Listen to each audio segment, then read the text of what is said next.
अगं हे बाई भुजे, मला मूळ आली, माझा पती आपला मालक कुठे सांग ना मला. निकुंबिले गेलिया पाठी, काय वर्तले रण संकटी, तू आलीस कासयासाठी, ते गुह्य गोष्टी मज सांगे. तू कशा करता आली बाई मला सांग ना. मज पासून इंद्रजीत युद्धा गेल्या वृत्तांत, काय झाला तो साध्यंत मज यथार्थ सांगावा. काय वृत्तांत आहे बाई सांग ना. हा, आम्ही तुम्ही ओ साजनी, दोघी जणी एकांग बहिणी. शब्द कळतायत ना. आम्ही तुम्ही ओ साजनी, दोघी जणी एकांग बहिणी, काय वर्तले समरांगणी, समूळ कानी मज सांगे. जरी मी असेन सत्यव्रत, बायांनो ऐका ओव्या, प्रतिव्रता जाण सुनिश्चित, तरी तेथीचा वृत्तांत मज साध्यंत सांगावा. मी प्रतिव्रता आहे, सत्यव्रत आहे, तिथला वृत्तांत मला सांग. नाथ महाराज पुढे लिहितात ऐका. सुलोचना भगवान शंकराला हात जोडते, त्याचं ध्यान करते. रावणाचं घर आहे, शंकराचं उपासक आहे महाराज. दुर्दैवाची गोष्ट, मला एक मेसेज कळा आपल्या गावात. भगवान शिवाच्या मंदिरामध्ये आपण मूर्ती आणि फोटो आणून ठेवतायत. बाबांनो असं काही करू नका. तुम्ही करायला वाट जातात पुण्य, अज्ञानामध्ये ते पाप होताना आपल्याला दोष लागतो बरं का. हो, जुन्या मूर्त्या असतील, जुने फोटो असतील, जुने कॅलेंडर असतील, आपण तीर्थक्षेत्रावर येऊन मोठ्या अधिकारी पुरुषांना विचारून त्याची विल्हेवाट लावायची. आयुष्यभर केलेलं पुण्य, एक चूक झाली सगळं पापामध्ये जमा होतं. असं करू देऊ नका. सुलोचना भगवान शंकराची प्रार्थना करते. भगवान शंकर इंद्रियाला आज्ञान करतात. भगवान इंद्राला, भगवान इंद्राची शक्ती त्या भुजेमध्ये येते, त्या हातामध्ये येते. भुजा वृत्तांत लिहिली तर पृथ्वी आकाशवाणी झाली. आकाशवाणी बघा बायांनो, प्रतिवर्ता बाईचं पुण्य नाथ महाराज लिहित आहेत भावार्थरामांच्या युद्धकांडामध्ये. आकाशवाणी झाली. सुलोचना 5 पावलं भूमी सारव. भूमी सारवली ते निश्चनाने. शाईची दौड ठेव, लेखन साहित्य ठेव, असं म्हटलंय नाथ महाराजांनी. मग ती भुजा, तुटलेली भुजा, त्या 5 पावलं सारवलेल्या जमिनीवर सर्व वृत्तांत लिहिले. मी 5 नंबर सांगितला बरं का तुम्हाला. 1203 भावार्थरामायण 2रा खंड. लक्षपूर्वक लक्षात राहू द्या. हो, ऐका पुढच्या ओव्या. ती भुजा लिहिते. लक्ष्मणे विंदोनी शिरी, शिर म्हणजे बाण, उभय भुजा छेदिल्या शरीरी, एक पडली धरेवरी, दुसरी लंके माझारी. ती लिहिते भुजा. सुलोचना तिच्या दाशांती असे वाचतात त्या जमिनीवरच. घालिता श्रीरामाची शपथ, तेने बाणाशी बळ अत्यंत, इंद्रजिताचा शिरपात निश्चित केला सौमित्रे. सौमित्र म्हणजे सुमित्रेचा मुलगा लक्ष्मण, त्यांनी इंद्रजिताचा निपात केलेला आहे. पुढची ओवी ऐका. एक भुजा दंड उडाला, कारणे मूळ धाडला, श्री रामचंद्र नमनाला गेले तुझला कळावे. ती भुजा सांगते. एक भुजा दंड उडाला, तो तुझ कारणे मूळ धाडिला, श्री रामचंद्र नमनाला गेलेले तुझला कळावे. जरी सतीत्व असेल संपूर्ण, हो नाही त्याच्या पुढची ओवी. धड पडिले निकुंबिळेशी, त्या बिळाजवळ धड पडलेले. आता आपल्या सतीत्वाशी जाऊन जनी प्रगट करावे. तिथं जा, तुझं सतीत्व दाखव. ती भुजा लिहिते. काय करायला सांगताय ती भुजा सुलोचनेला. जरी सतीत्व असेल संपूर्ण, अवलोकावा लक्ष्मण, वंदून श्रीरामाचे चरण शिरापन मागावे. बाप रे बाप, हे शिर घेऊन ये. मी प्राणार्पुनी लक्ष्मणा, भव समुद्र पार झालो जाना, तुझी मार्ग प्रतीक्षा सुलोचना करीतो वेगे येई. ओ माझं विमान थांबलंय वैकुंठाला जाण्याकरता, तू लवकर ये सुलोचने. माझा प्राण मी लक्ष्मणाला अर्पण केलेला आहे. पुढचे सगळे पॉइंट सांगतो आणि पुढच्या वेळ म्हणतो ऐका लक्षपूर्वक. सुलोचना आलाप करून रडते. स्वतःला विसरते, सगळं विसरते, सर्व संपत्तीचं दान करते आणि पतीबरोबर सहगमनाची तयारी करते. तेवढ्यात रावण येतो. रावणाला इंद्रजिताचा वध करतो. नाथ महाराज लिहितात. खूप आक्रोश करतो, साहित्य घेतो, युद्ध करण्याची तयारी करतो. मंदोदरी त्याला उपदेश करते, मूर्खा आता सगळं संपलंय, आता काय युद्ध करतो, जा बेटा जा, माझ्या बाळाला अर्थात तुझ्या पतीचं शिर घेऊन ये, त्याचं विमान थांबलेलं आहे. सुलोचना येते. 18 पद्म वानर बार उभे आहेत. हो, नल नील जांबवंत सुग्रीव सेनापती, हनुमंतराय लक्ष्मणजी प्रभू बसलेले आहेत. ते शिर रक्त माती फुफुट्याचं भरलेलं आहे. अलीबायांनो, सुलोचना, वानरसेना त्यांनी पाहिलेलंच नाही. त्यांना वाटलं जानकी आली, जानकी आली, जानकी आली, जानकी आली. जोरात बोलले सुग्रीव, खामोश, पहचानते नहीं? परघर की नारी है, अबला है, ललना है, श्री है, हम राम के भक्त है, नीचे देखो. सगळ्यांनी माना खाली. याला म्हणतात रामायण. समोरून कुणी बाई येत असेल, तरुणी येत असेल, रामायण आपल्याला हे शिकवतं, खाली माना. गल्लीने जाताना माझी विनंती आहे सगळ्यात समाजाला, कोणीच कोणाकडे पाहू नका. पाहिल्यावर बाया सरळ सांगतात, आई वांदर आमनाकडे देखील रासोम आहे. बाया सरळ बोलतात, आपल्या नजरेचा रिझल्ट लगेच आहे. आणि तुम्ही गल्लीने खाली मान घालून चाला, तुम्हाला सर्टिफिकेट मिळेल. अरे बाप, तो माणूस काय देव माणूस आहे, कधीच कोणाकडे पाहत नाही. म्हणून आदर्श जीवनाची परिसीमा रामायण आहे मंडळी. आली सुलोचना, उभी राहिली, प्रभू माझ्या पतीचं शिर द्या. रामरायाने सांकेतिक मान हलवली. ती शिर उचलणार. हो, तव बोलिला सुग्रीव वीर. हे बाई, तू कोण आहे? मी त्यांची पत्नी आहे ना, इंद्रजिताची. हा, आम्हाला काय मान्य? तव बोलिला सुग्रीव वीर, तोंडचे तोंडी समाचार, आम्हा काय साचार, ऐक निर्धार सांगतो. ठेव ठेव, खाली ठेव ते शिर, उचलू नकोस. तू असेल त्याची पत्नी, तो असेल तुझा पती. आम्हा काय साचार, आम्ही कसं काय खरं मानायचं? ऐक निर्धार सांगतो. बोला. ती रडते, वैधव्य आलेलंय, तिला सहगमन करायचंय. शिर प्रत्यक्ष बोलेल. काय म्हणतात सुग्रीव महाराज? तुझे प्रातिवृत्य साक्ष देईल, तरीच आम्हा मानेल नाही, तरी फोलकट शब्द आहे. शिर बोलेल, तुझं प्रातिवृत्य साक्ष देईल, तरी आम्ही मानू, नाहीतर फोलकट पोकळे सगळं. बापरे. तिने ते शिर उचललं. बायानो, साडीच्या पदराने महावस्त्र नेसली होती, पुसलं ते. हो, रक्तमाती फोपोट्याचं भरलेलं शिर आणि समोर ठेवलं. जरी असेन मी सत्यव्रता, प्रतिव्रता जान तत्वता, साक्ष देवो माझा व्रता, श्री रघुनाथा समक्ष. मी सत्यव्रत असेन, प्रतिव्रता असेन, माझ्या भरताराने साक्ष देवी रघुनाथा समक्ष. कशा उभ्या आहेत नाथांच्या मंडळी. हो, सगळी सभा सुन्न झालेली. त्याने पतीच्या शिराला आव्हान केलंय. आता पुढच्या 4 वव्या इतक्या महत्वाच्या आहेत. ऐकता सतीचे उत्तर, थरथरले अचेतन शिर, देखो नि रामचंद्र साक्ष साचार अनुवादे. जमिनीच्या वर आलं ते. रामराय बसलेत तिथे दगडाच्या आसनावर. शिर असं समोर आलं. दुसरी पुण्याई बायांनो, आकाशवाणी झाली, भुजाली ते तुम्ही प्रतिव्रता आहेत माऊलींनो. हो, तिने सूर्य थांबवला होता एका प्रतिव्रतेने. वास्तविक राक्षसाच्या घरची सोने, प्रतिव्रता धर्म काय करू शकतो? भुजेने वृत्तांत लिहिला. शिर जमिनीच्या वर आलं. वानर सैन्य उभं आहे महाराज. ती समोर उभी आहे आणि ते शिर रामरायाला सांगते. आत्ता खरी महत्वाची उभी या प्रकरणातली.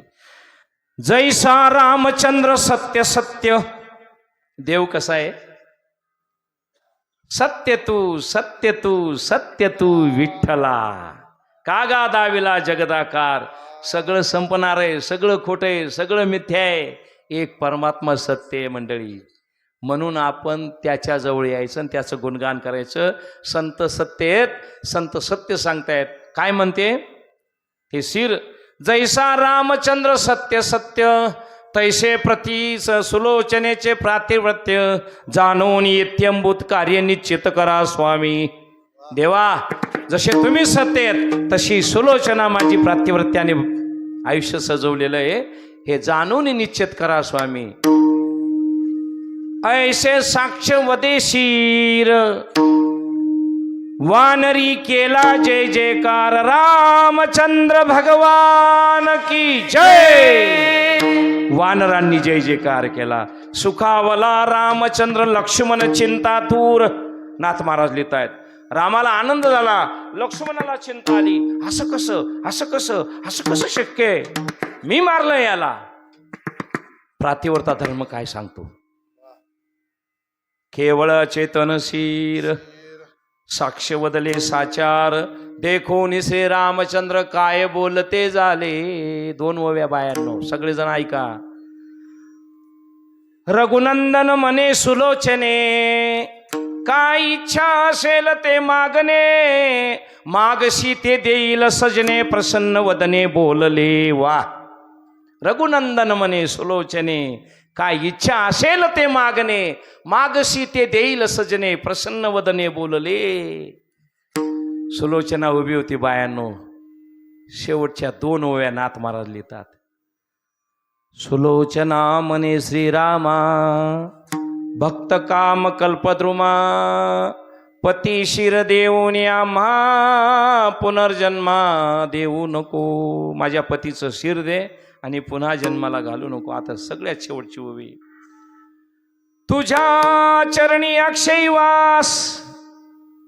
कुठे जागा मागितली तिने? पायाजवळ. तुझ्या नामी दृढ विश्वास, तुझ्या नामावर आमचा दृढ विश्वास राहू दे देवा, रावणाच्या कुळाचा. हेच देऊन आम्हास निजधामा बोळवी. एवढं दे, आम्हाला निजधामाला जाऊ दे. माझा पतीचं विमान थांबलेलं आहे. सगळ्यांनी जय जयकार केला. रामरायने सुग्रीवांना सांगितलं, सुग्रीवजी भ्रांती फिटी आहे, तुमची शंका गेली. सुग्रीवाने ते शिर्तीच्या खाली दिलं. ती भुजा होती, एक भुजा उचलून आली. ते निकुंबिळ्याजवळ धड पडलेलं होतं, ते आणलं. रावण, मंदोदरी, सगळे घरच्या लोकांनी चतुष्कोनी कुंड तयार केलं. हो, त्याच्यामध्ये चंदनाची लाकडं, सगळे जे साहित्य लागतं ते साहित्य ठेवलं. आणि अग्निनारायण पेटणार तोपर्यंत सुलोचना त्याच्यामध्ये उभी राहिली. अग्निनारायण ज्योत प्रगटली. धाड धाड धाड धाड स्थूल देह जळाला. सूक्ष्म देह आणि सुलोचना इंद्रजिताच्या विमानात गेली आणि रामधामाला पोचले. म्हणून तुकोबाराय सांगतात, मुक्त केले राक्षसा. विठोबार कुमार या बापू, या हरिभक्त पारायण बिला बापू, नाना भाऊ शदार, दीपक सर, नाना भाऊ या, दीपक सर, कुमार जय जय ठोबा. आमचे सर दीपक धर्मा आहिरे, साहेबराव धर्मा आहिरे. जय जय ठोबार कुमार, जय जय ठोबार कुमार, जय जय ठोबार कुमार. टाळी वाजा.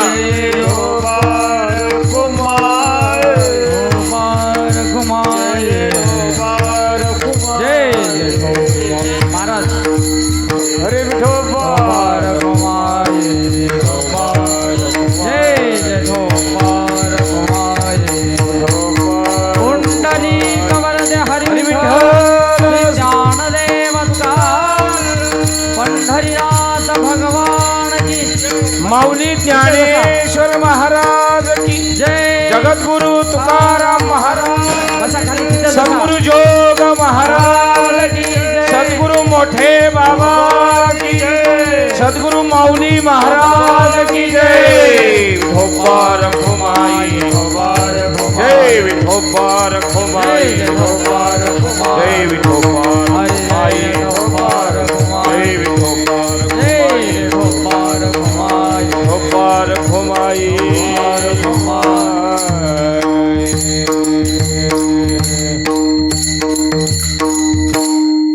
नाम नाम चांगले चांगले माझे कंठी राहो बले. 13 कोटी नाम मोजू नका, पण आपल्या आयुष्यातला वेळ वाया घालवू नका. रामकृष्ण हरी. माऊलींनो, महिला मंडळी, तुमच्याकडे घरची सगळी कामं आहेत, काही कोणाशी बोलू नका. सकाळी मोबाईलमध्ये काकडा ऐका, घरची कामं करत राहा. स्वयंपाकाला बसल्या मस्तपैकी ज्ञानदेव मौन जपमाळ अंतरी धरून श्री हरे जपे सदा. रामकृष्ण हरी, रामकृष्ण हरी, रामकृष्ण हरी. कंठी रावो बले, कपी कुळ उद्धरिले, मुक्त केले राक्षसा. रामधामाला गेले ना सुलोचना तिच्या पती बरोबर. हो. आणि जेव्हा लक्ष्मणजींना बाण लागला, मूर्छा आली, तेव्हा सुषेण वैद्यांनी सांगितलं, बाबांनो आता तेवढी वल्ली आणावी लागेल. ती आणली तर लक्ष्मण पुन्हा उठून उभे राहतील. त्याचं वर्णन 3ऱ्या चरणामध्ये आणलेलं आहे महाराज. गिरी कपी हाती द्रोणागिरी, कपी हाती द्रोणागिरी, कपी हाती द्रोणागिरी, कपी हाती. आनवीला सीतापती, आनवीला सीतापती, आनवीला सीतापती, आनवीला सीतापती.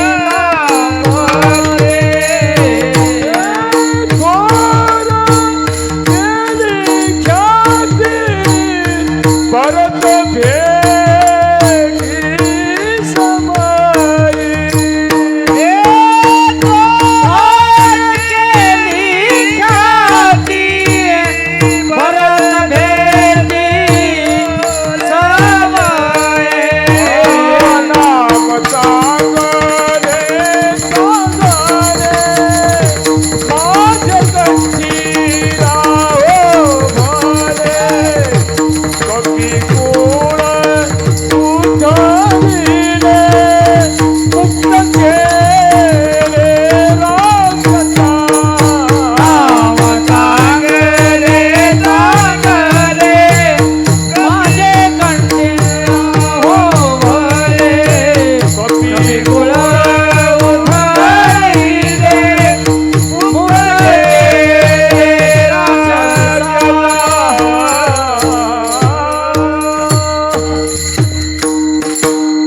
द्रोणागिरी कपी हाते. त्या द्रोणागिरी पर्वतावरती वल्ली होती महाराज, संजीवनी नावाची वनस्पती.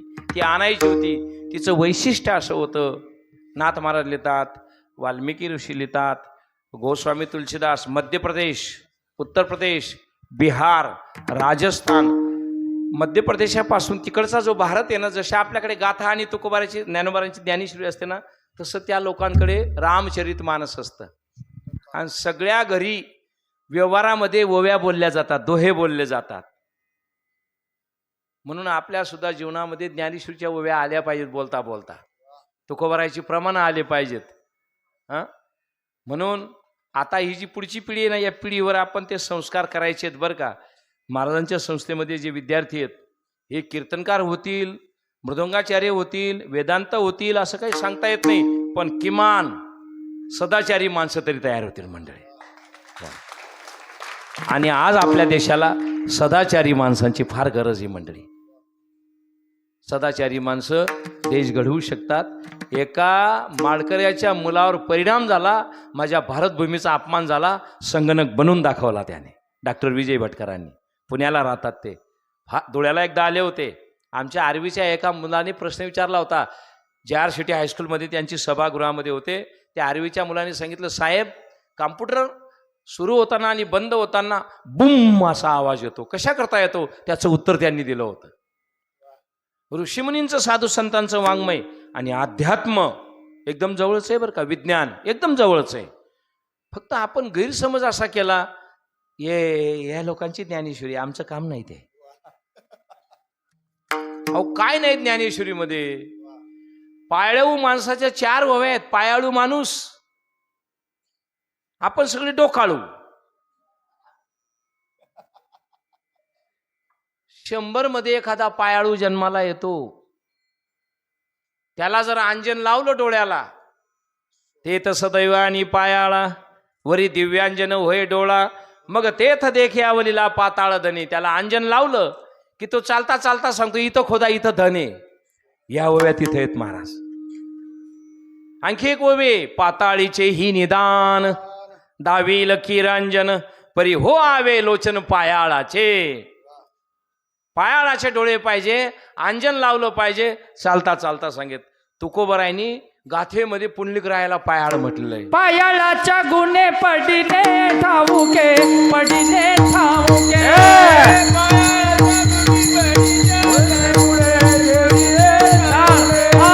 पायाळाच्या गुन्हे पडिले ठाऊके, पडिले ठाऊके. पडिले ठाऊके. जगा पुंडलिके, जगा पुंडलिके दाखविले.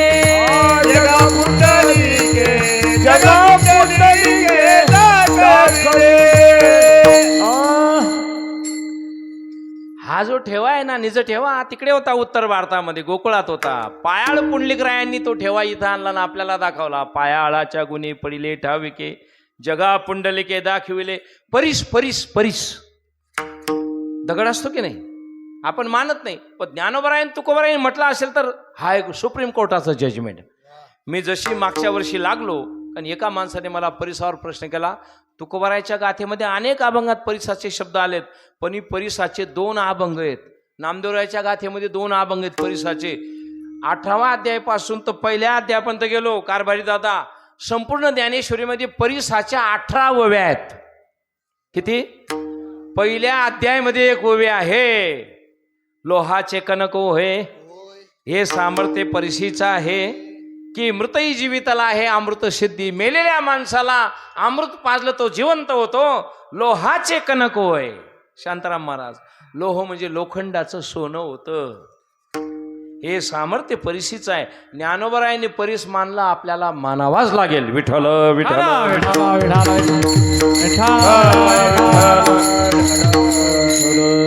बायांनो, ज्ञानेश्वरी जिथं लिहिली गेली नेवाशाजवळ, नेवाशाला त्याच्या बाजूला एक गाव आहे. मी ते गाव लक्षात राहिलं नाही माझं, आळंदीच्या वारीत ऐकलंय मी एका महाराजांच्या मुखातून.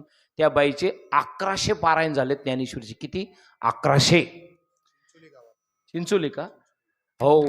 दिवाळी आली की ती बाई आपल्या पतीला सांगते मला माहेरला नाही राहायचं, तुम्ही इथं दिवाळी साजरी करा, मला आळंदीला सोडा. 15 दिवसामध्ये 11 पारायण करते ती माऊली.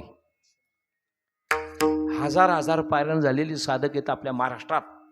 आळंदी क्षेत्रामध्ये रात्रंदिवस ज्ञानेश्वरी झालेली महाराज. आणि बघा, ज्ञानोबरायाची अशी कृपा होते, 289 वर्ष ज्ञानेश्वरी तिथे होती समाधीमध्ये. नाथांच्या स्वप्नात गेले ज्ञानोबराया,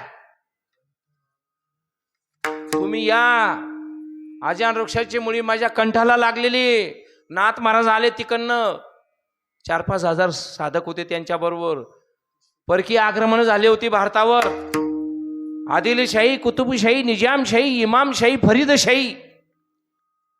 मंदिरं फोडले, मूर्त्या फोडल्या, शिवलिंग तोडले, समाज बाटवला, धर्मांतर केलं त्या काळच्या लोकांनी. आळंदीमध्ये कोणीच राहत नव्हतं. नाथ राजा आले, बाप रे बाप, इथं तर सगळं जंगल आहे, आता कसं शोधायचं? सगळ्या लोकांना म्हणे जे झाडं तोडा, हे गवत काढा, जाळून काढा, स्वच्छ करा. तरी बी समाधी सापडत नव्हती. आणि एक सांगू का, मी समाधी वाचतोय आता, पाठ करतोय. हो, पुढच्या वर्षापर्यंत मी पाठ करून एका गावाला समाधी सांगणार आहे. याच्या अगोदर ज्ञानोबरायाची 108 वेळा समाधी झालेली, बरोबर आहे का? 78 वेळा साधली समाधी, ऐसे अनादी ठावासे.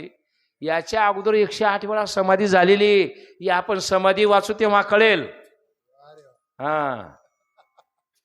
नाथांना सांगितलं, नाथ महाराज उपोषणाला बसले 15 दिवस. माऊली असं काय करतात, इथे बोलवलं मला समाधी सापडत नाही.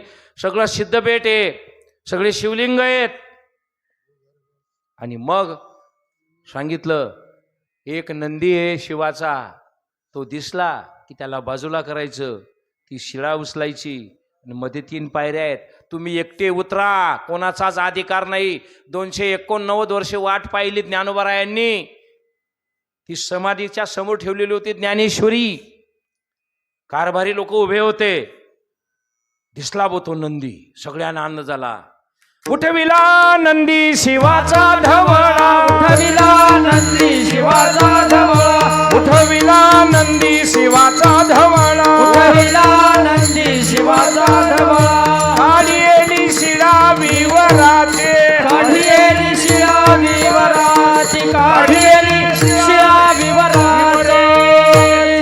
कारभारी लोक काठ्या घेऊन उभे होते. मागे मागे सरकार लोक शिस्तप्रिय होते. तेव्हाही उतरले नाथ महाराज 3 पायऱ्या, आणि जेव्हा गेले समाधीमध्ये, दिव्य तेज पुंज मदनाचा पुतळा परब्रह्म केवळ बोलत असे.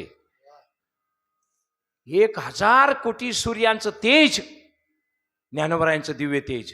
पृथ्वी तत्व संपलेलं होतं, जलतत्व संपलेलं होतं, तेज आणि वायू तत्व होतं महाराज. लख उजेड. नाथांनी असा स्पर्श केला, समाधी हात लावू देत नव्हती. नाथांचे डोळे भरून आले. माऊली, मला इथं बोलवलं, असं काय करतात? माऊली उठून उभे राहिल्या. नाथांना मिठी मारली, डोक्यावर हात फिरवला. हां, ही ज्ञानेश्वरी घ्या म्हणे. ती मुळी, अहो ते निमित्त होतं. मी ठरवलं तर हा झाड उलवून फेकून देईल, पण तुम्हाला बोलवायचं होतं. याच्यामध्ये काही मंत्र आहेत, 10,000 वया होत्या बरं का पूर्वी माऊलीने लिहिलेल्या. हे मंत्र काढून टाका. त्याच्यात एक मंत्र असा आहे, तो म्हटला हातामध्ये दगड असेल तर सोनं तयार होईल, तो काढून टाका. एक श्लोक असा आहे, हातामध्ये दगड असेल तो श्लोक म्हटला चांदी तयार होईल, तोही काढून टाका. एक श्लोक असा आहे, तो म्हटला हातामध्ये पट्टी असेल लोखंडाची, शस्त्र तयार होईल. एक श्लोक अस्त्र तयार होईल, समाज दुरुपयोग करेल. या सगळ्या ओव्यांचे श्लोक काढा. तेव्हा 9,033 ओव्या राहिल्या. ती शुद्ध केली कपिला षष्ठ तिथीला. माऊलींच्या पुढे नाथांनी प्रार्थना केली, मला जेव्हा तुमचं स्मरण झालं, मला आठवण झाली, फक्त माझं स्मरण करा, मी तुमच्या समोर उभा राहील. माऊलींनी आशीर्वाद दिला. नाथ महाराज बाहेर आले. नाथांनी ती शिळा बसवलेली, कार्तिक वारी नाथांनी सुरू केलेली. समाधीला जाताना तो जो अभंग आहे, 3.5 पाऊले टाकेली निश्चळ नेमेले स्थळ उत्तरायणी, देव म्हणे ज्ञाना होई सावधान, माग वरदान मज काही. याला म्हणतात जाणं. ज्ञानोबा राया, तुम्ही सावध व्हा, मागा मागा, माझ्याकडून काय मागायचंय?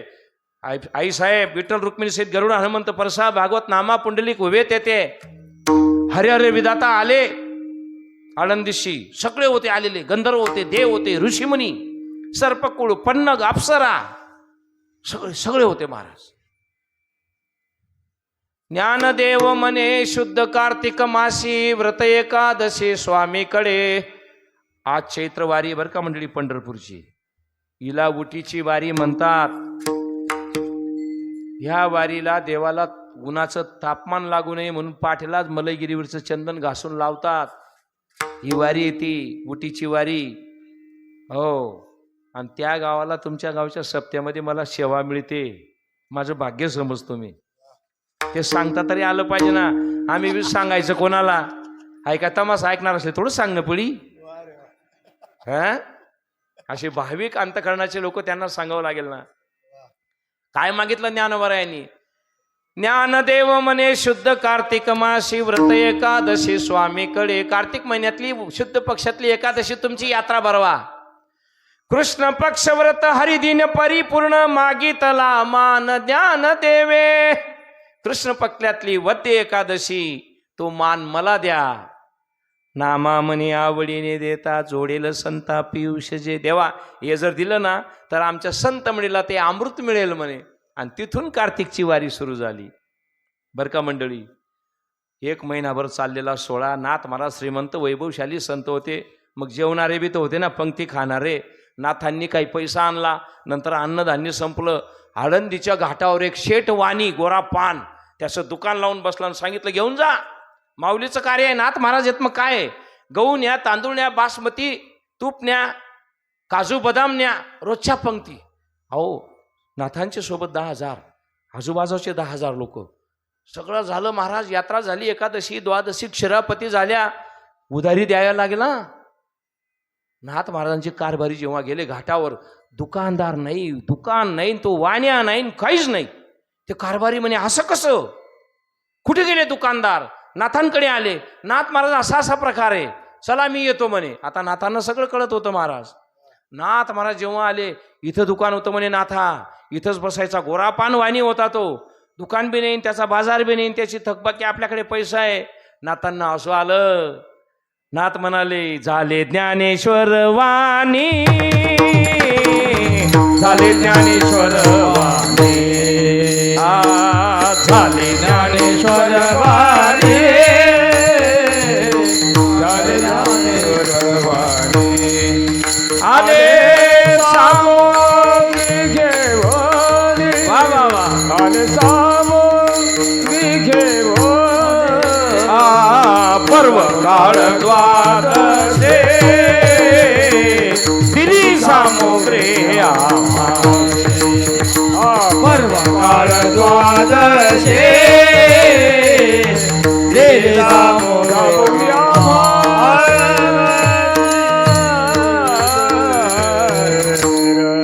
काय सामर्थ्य महाराज ज्ञानोबरायचं. झाले ज्ञानेश्वर वाणी, आले सामोग्री घेऊनी, दिली सामोग्री आमासी, पर्वकाळ द्वादशी. ज्या समस्या असतील तुमच्या जीवनातल्या, इथून प्रार्थना कर ज्ञानोबरायांना. इथून घडलेली घटना सांगतो आणि संपवतो. पुढचे चरण पुढच्या वर्षी. ह्या अहिल्याला बाटवलेल्या इंद्राला एकनाथ महाराजांनी भावार्थ रामायणमध्ये शाप दिलेला आहे. त्याने जेव्हा अहिल्याचा आश्रम सोडला ना, आता तपस्वी ऋषी होते ते, ओळखायला नको म्हणून त्याने मोराचं रूप घेतलं. मोर होऊन चालला तो आश्रमातून. मोर. ऋषीने शाप दिला, हरामखोर, मातलास काय, मोराचं रूप धारण करतो, जा, मोर मोरणीचा तुमचा संसार होणार नाही. संसार होत नाही महाराज. आकाशात ढग जमतात, विजा चमकतात, पाऊस पडतो, मोर नाचतो. हो, Thuy Thuy Thuy Thuy Thuy ती लांडोरी नाचते मोरनी. त्याच्या डोळ्यामध्ये अश्रू येतात. ती मोरनी अश्रू प्राशन करते, तिला गर्भ राहतो, अंडे राहतात. शाप दिलाय ऋषीचा, उन्मत्तपणा केला इंद्राने, भोगावं लागलं समस्त मोर कुळाला. त्यांचं शरीर धारण केलं ना त्यांनी, ते पुढच्या वर्षी सांगेल. माऊलीला इथून प्रार्थना करा. रोज रात्री झोपताना माऊलीचं ध्यान करा, समाधीचं. वेळ मिळेल तेव्हा सपरिवार सकुटुंब जाऊन दर्शनाला जा आळंदीला. रात्रभर राहा, मुक्काम करा. तिथे काही नवस करा. तिथले जे घाटावरचे गोरगरीब दिव्यांग लोक आहेत त्यांना काहीतरी न्या. काही लोक महाराष्ट्रातले असे पाहिले मी, हेमंत महाराज, मिलिंद महाराज, दीपावलीला खाऊ तयार करतात आणि तो सगळा खाऊ तिथे घाटावर नेऊन देतात दिव्यांग लोकांना, मग घरी दिवाळी साजरी करतात. काय पुण्य करून घेतात लोक. आपल्या महाराष्ट्रातलं एक मराठी सैनिकाचं गाव आहे सातारा जिल्ह्यामध्ये, आरफळ. ते नोकरीला होते, पेशव्यांचे सैनिक. इंदोरचे होळकर आणि ग्वाल्हेरचे शिंदे, माधवराव शिंदेच्या फौजमध्ये होते ते. आटकेपर्यंत झेंडा पोचवला मराठ्यांचा. छत्रपती शिवाजी महाराजांचं स्वराज्य वाढवलं त्यांनी. आणि काही काळ नोकरी झाली, ते सांगायला लागले, आता आम्हाला घरी जाऊ द्या म्हणे शिंदे साहेब. माधवराव शिंदे यांनी सांगितलं, हे तुमचं पगार, या सोन्याच्या मोरा घेऊन जा, निघा हे गोडे घेऊन. निघाले ते. मध्य प्रदेशातून येता येता येता चंबल नदीचं खोरं लागतं महाराज, पुढे नर्मदा नदी लागते आणि मग शिरपूर तालुक्याचा भाग लागतो. एकटे नव्हते, त्यांच्याबरोबर 8-10 सैनिक होते घोड्यावर. जेव्हा आले, रात्री जंगलामध्ये भिल्ल डाकू आडवे झाले.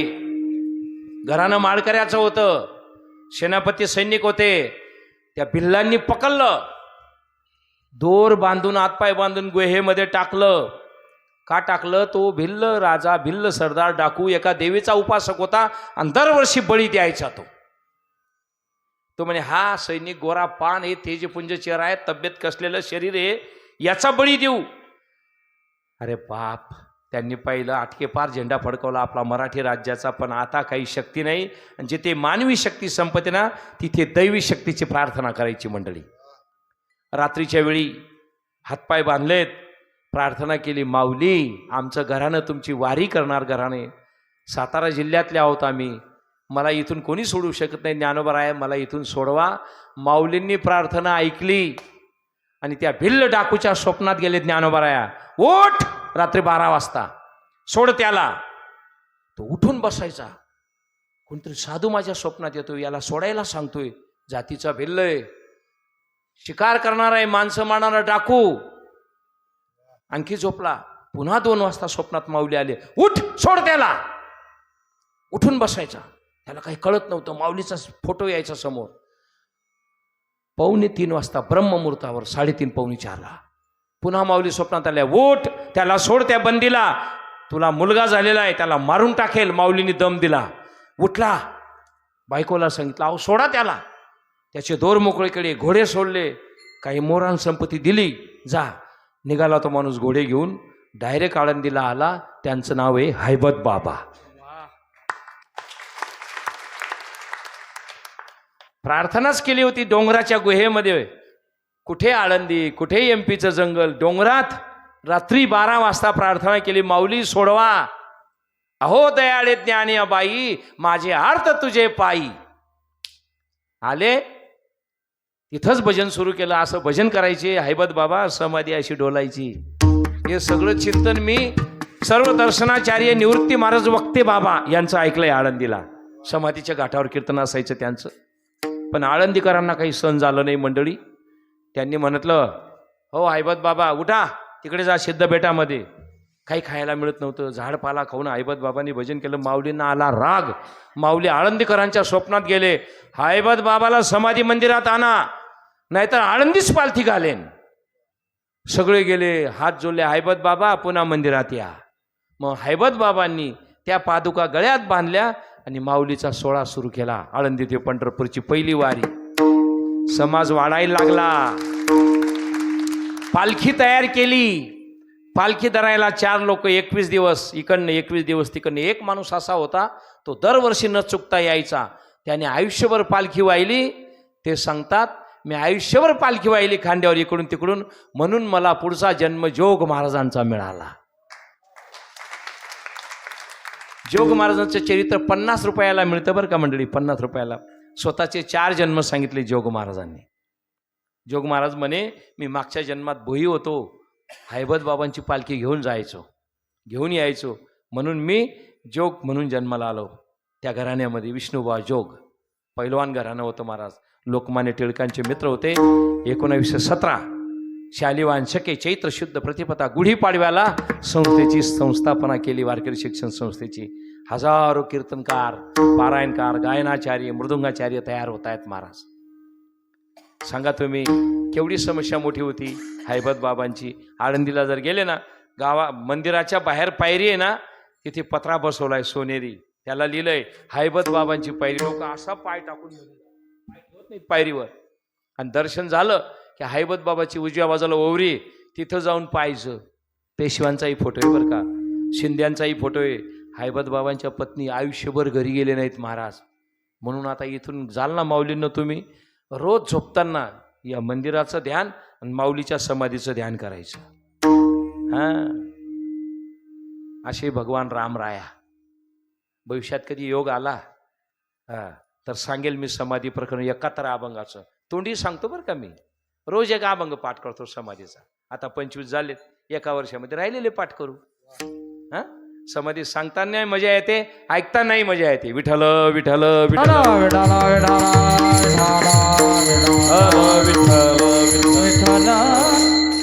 शिळा होते मनुष्य झाली, थोर कीर्ते वाखानली. लंका दहन केले हनुमंत काशाने.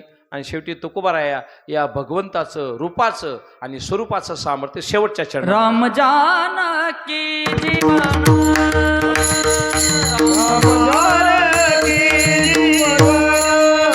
योगिया